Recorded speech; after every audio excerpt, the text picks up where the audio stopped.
வணக்கம்.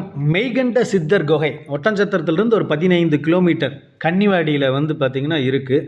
சோமலிங்க சாமி சிவன் அங்கே இருக்கார். அதில் வந்து குகையில் பாறைக்குள்ளே ஒரு பெரிய குகை இருக்குது. அந்த குகையில் வந்து மெய்கண்ட சித்தர் வந்து தியானம் பண்ண இடம். அங்கே நிறைய சீடர்கள் வந்து தியானம் பண்ண இடம் அது.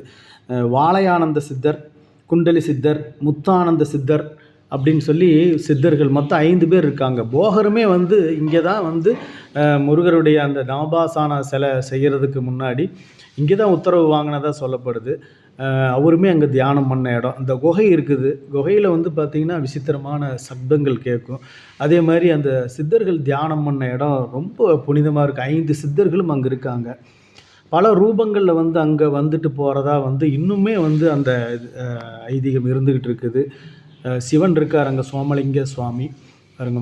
ஒரு சின்ன மலை குன்று மாதிரி இருக்கும். பின்னாடி ஒரு பெரிய பாறை வந்து பார்த்திங்கன்னா இருக்குது. அதில் குகை இருக்குது.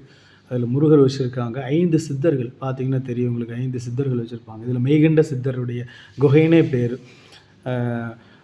அங்கே வந்து பார்த்திங்கன்னா தியானம் பண்ண இடம், சித்தர் இருக்கிற இடம். அந்த குகையும் பின்னாடி இருக்குது.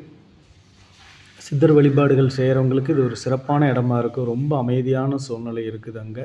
அதேமாதிரி சிவனுக்குண்டான பிரதோஷ வழிபாடுகள், எல்லா வழிபாடுகளும் நடக்குது. சித்தர்களுக்குண்ட வழிபாடுகளும் அங்கே நடந்துகிட்ருக்குது. அன்னதானங்கள் இருக்குது. சித்தர்களை வந்து நம்ம அந்த இடத்துலேருந்து தியானம் பண்ணணும்னு நினச்சா இந்த இடத்துக்கு போயிட்டு வரலாம். மெய்கண்ட சித்தர் குகை இருக்குது. அங்கே போகருமே வந்து பார்த்திங்கன்னா தியானம் பண்ண இடம். 5 சித்தர்கள் இருக்கிற இடமா இருக்குது. இன்னுமே அந்த சித்தர்கள் நடமாட்டம் இருக்குதுன்னு சொல்கிறாங்க.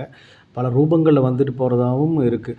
மெய்கண்ட சித்தர், வாழையானந்த சித்தர், குண்டலி சித்தர், முத்தானந்த சித்தர். போகர் வந்து அங்கிருந்து தான் உத்தரவு வாங்கி நவபாசானம் வந்து செய்ததுங்கிறது. மூலிகை வனம் இது. இந்த வனம் பார்த்திங்கன்னா பல மூலிகைகள் கொண்டதாக இருக்குது.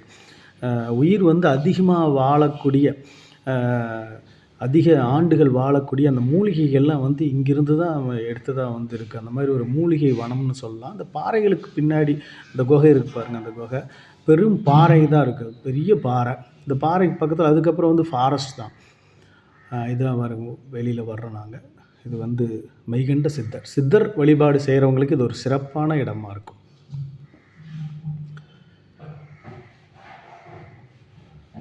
சோமலிங்க சாமி.